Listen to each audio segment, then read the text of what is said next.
받는 법이라는 제목으로 여러분에게 말씀드리겠습니다.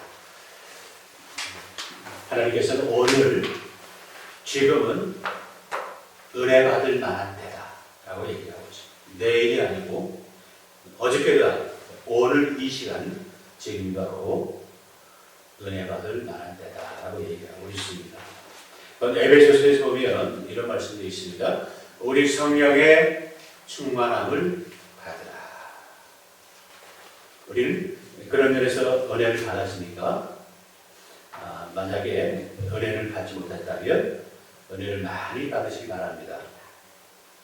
그리고 은혜를 받으려면 어떻게 해야 되는가? 그럼 은혜가 무엇인지를 먼저 알아야 되는데, 은혜라는 것은 하나님께서 사람들에게 거저주는 것, 그리고 선물 같은 것, 그것이 바로 은혜인 줄 믿습니다. 특별히 하나님을 믿는 사람들에게는 온 천지와 만물을 하나님께서 우리에게 주셨습니다. 이제 우리 봄이 되어서 많은 사람들이 산과 들로 놀러 가야 되는데, 요즘에는 코로나 때문에 사람들이 많이 놀러 가지 못합니다. 그럼에도 불구하고 많은 사람들은 밖으로 나가고 싶죠. 꽃이 있으니까 들도 산으로 놀러 가고 싶습니다. 그런 것들도 하나님께서 주셨고, 또한 하나님께서 우리를 구원해 주셨고, 예수 그리스도 또 하나님의 말씀 우리가 읽고 묵상할 수 있도록 성경 말씀도 주셨고, 또 우리가 앞으로 나아가야 될 천국에 대해서도 우리가 알게 도와주시고, 또 우리를 때때로 시시때때로 우리가 모르는 가운데서도 우리를 인도해 주시고 도와주시고, 또 우리가 이 세상을 살아가는데 지혜를 주시고, 이렇게 하면 이렇게 됩니다. 지혜를 주시고, 때를 따라서 우리가 늘 기도하는 모든 것들도 하나님께서 주십니다. 이와 같은 것을 모든 것을 합해서 은혜다라고 얘기하고 있습니다. 그런데 이 은혜를 다시 한번 두 가지로 설명해 주자면, 특별한 은혜와 또 일반적 은혜가 또 있습니다. 일반적 은혜라는 것은 믿지 않는 사람들, 예수 믿지 않는 사람들이 받는 것, 그것을 일반적 은혜다라고 볼 수 있습니다. 예수 믿지 않는 사람들도 하나님으로부터 은혜를 받죠. 그 은혜는 뭐냐면 햇빛 같은 거, 비타민 D를 많이 섭취하려면 하루에 30분 이상씩 햇빛을 맞아야 되죠. 근데 어떤 사람은 너무 많이 맞아가지고 얼굴이 까맣게 되는 사람도 있습니다. 그 다음에 비를 내리시고, 또 겨울에는 눈을 내리시고, 자연의 공기와 모든 것들을 다 주시는 것을 일반 은혜다, 일반 은총이다, 이렇게 얘기를 하고 있습니다. 그런데 이제 특별한 은총이 있는데, 특별한 은혜라는 것은 예수 믿는 사람들에게만 특별하게 주시는 은혜가 있다. 그것을 특별 은총이다 라고 얘기하는데, 그것은 눈에 보이지 않지만 신령한 것들, 그것을 하나님께서 우리 믿는 사람들에게 주셨다라고 볼 수 있습니다.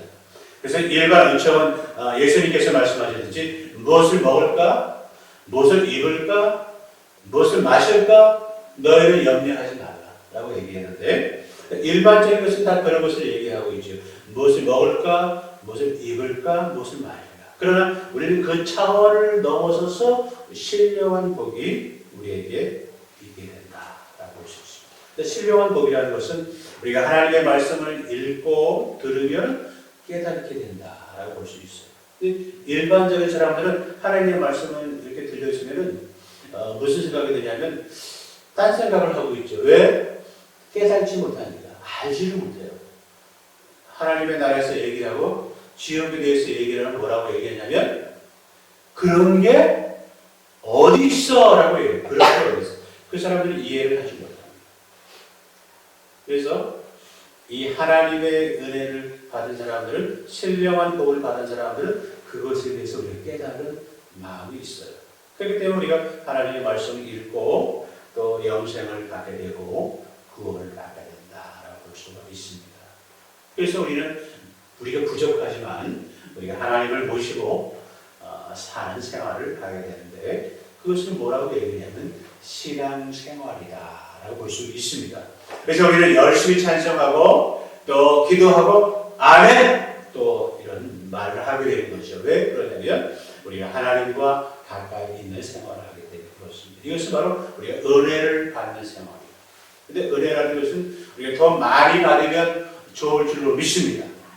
그래서 우리가 많이 받아야 되는데 시편 73편에서 뭐라고 얘기하냐면 하나님을 가까이 하는 것이 내게 뭐다? 복이다. 복 받는 것은 바로 은혜다라고 볼 수 있습니다. 그래서 하나님을 가까이 하는 것이 복이다. 내가 주와 함께하니 주께서 내 오른손을 붙드셨다. 나를 붙드셨다. 하나님과 동행하는 것을 은혜다라고 볼 수가 있겠습니다. 예전에 아주 오래전에 에녹과 노아가 있었는데 그분들은 하나님과 동행하면서 편안하게 신앙생활을 잘 감당했습니다. 야곱과 요셉도 어려운 가운데서도 하나님과 동행함으로 역경에서 이렇게 벗어날 수 있었고 형통의 복을 얻을 수 있었다. 또 엘리야 선지자도 마찬가지로 하나님의 은혜로 하나님의 능력으로 바알과 싸워서 바알 신자들, 바알 선지자들이죠. 그분들과 싸워서 이겼다라고 볼 수 있습니다. 이와 같이 많은 사람들이 셀 수 없이 많은 사람들이 하나님을 믿는 사람들이 하나님과 동행함으로 역경에서 벗어날 수 있었다. 그것은 뭐라고 얘기하냐면 우리가 나중에 생각하면 내가 은혜다.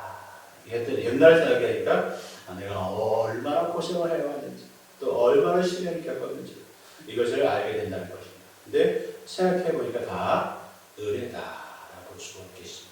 이것은 하나님께서 나를 이끌어 주시고 나와 함께 인도해 주시고 보호해 주신 것이기 때문에 나는 고생하고 있지만 염려를 놓게 된다라고 볼 수가 있겠습니다. 그래서 그것을 바로 은혜다라고 볼 수 있습니다. 근데 우리는 그 은혜를 매일매일마다 지금 이 시간에도 은혜를 받으면서 느껴야 될 줄 믿습니다. 그런데 은혜를 못 받은 사람도 있어요.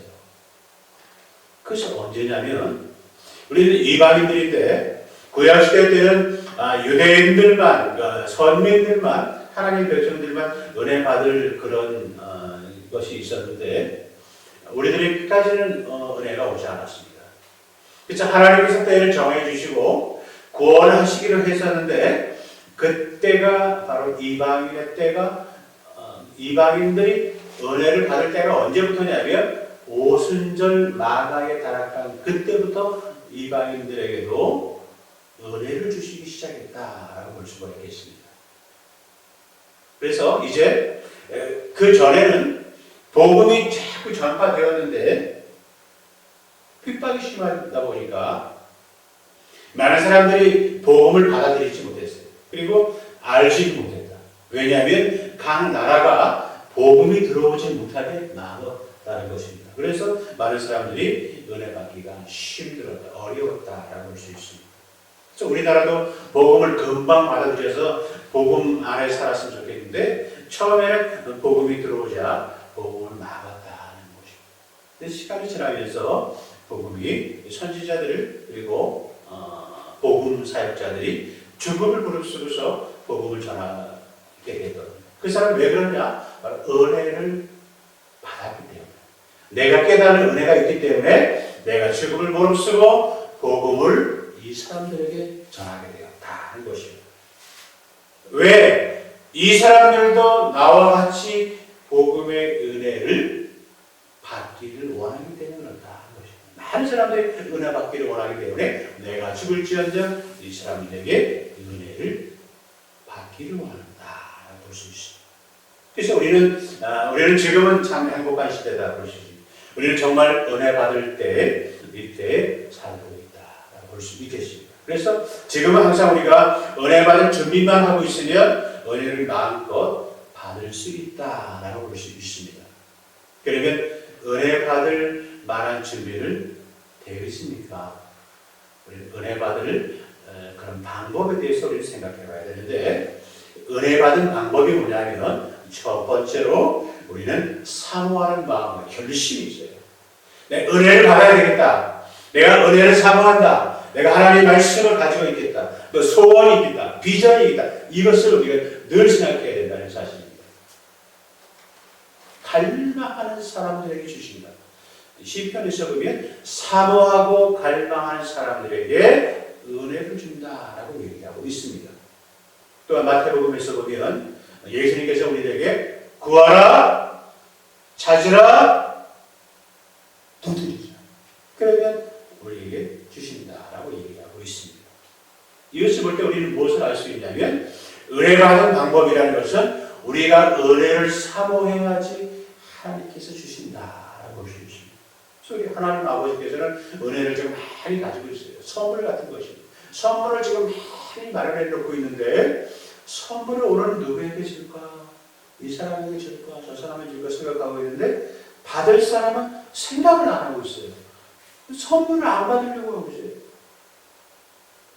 선물을 받기를 원하는 사람, 하나님은 항상 선물을 받기를 원하는 사람에게 주신다는 것이에요. 선물을 원하지 않는 사람들에게는 선물을 주지 않습니다. 그래서 예수님도 구해야지 주신다. 선물을 구해야 돼요. 하나님 선물 좀 주세요. 하나님 은혜를 좀 주세요. 내 능력을 주세요. 바울 사도도 뭐라고 얘기했냐면 내게 능력 주시는 자 안에서 내가 모든 것을 할 수 있다. 그러니까 하나님이 나에게 능력을 주시면 내가 할 수 있습니다. 하나님이 내게 은혜를 주시면 내가 할 수 있습니다. 라고 얘기하고 있어요. 솔로몬도 뭐라고 얘기하냐면 하나님 내게 지혜를 주세요. 지혜를 주세요. 지혜와 지식을 주세요. 하나님께 말씀드렸어요. 그랬더니 하나님은 그래 너에게 지혜와 지식을 주고 그 외의 것도 너에게 준다라고 얘기하고 있습니다. 마찬가지로 우리는 하나님께 은혜를 달라고 얘기를 하면 하나님 우리에게 은혜를 주세요 라고 했을 때 하나님은 일반적인 은혜 무엇을 먹을까 무엇을 마실까 무엇을 입을까 하는 것까지도 하나님께서 넉넉하게 우리에게 주실 수 있습니다. 하나님은 항상 더 많이 더 풍부하게 우리에게 주실 줄 믿습니다.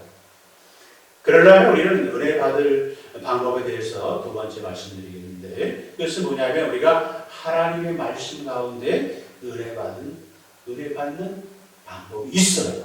어디에 있을까요? 하나님의 말씀에 있어요. 또한 기도하게 되면 우리가 어떻게 해서 하나님의 은혜를 받는지에 대해서도 말씀하고 있어요. 기도하면 우리가 알 수 있어요. 그러므로 말씀과 기도는 항상 같이 있어요. 어떤 사람은 말씀은 읽지 않는데 기도만 하는 사람이 있어요. 기도만 하다 보면 무슨 생각을 하게 되냐면 내가 기도하는 것이 다 옳다고 생각하는 수가 있어요. 그런데 어떤 사람은 이 기도를 하면서 내 생각이 앞으로 나간다. 하나님의 말씀보다 내 생각이 더 앞으로 나간다. 그렇게 되면 옳은 기도가 아닙니다. 그러므로 우리는 말씀을 그리고 기도를 같이 해야 한다고 볼 수 있습니다. 그래야지 은혜의 방편이 될 수 있다라고 볼 수 있습니다. 그래서 너무 말씀을 가지고 이렇게 기도를 하나도 안 하고 말씀을 가지고 있다 보면은 또 말씀 중심주의자가 되고 또 기도만 하게 되면 또 신비주의자가 될 수 있다라고 볼 수 있습니다. 그러므로 말씀과 기도를 같이 병행해야 합니다. 그러므로 우리가 신앙생활하는 이유가 그렇습니다. 교회에서 예배드리고 하나님의 말씀을 공부하는 이유가 바로 거기에 있습니다. 말씀과 기도를 같이 해야 된다라고 볼 수 있습니다. 그래서 하나님이 그 가운데 바로 은혜를 주시고 말씀을 통해서 더 깊이 우리가 하나님의 은혜에 들어갈 수 있으리라고 믿습니다. 세 번째, 우리가 무엇을 해야 되냐면 내가 있다, 내가 잘났다 이것을 우리가 버려야 된다라고 볼 수 있습니다. 그래서 하나님께서는 어떤 사람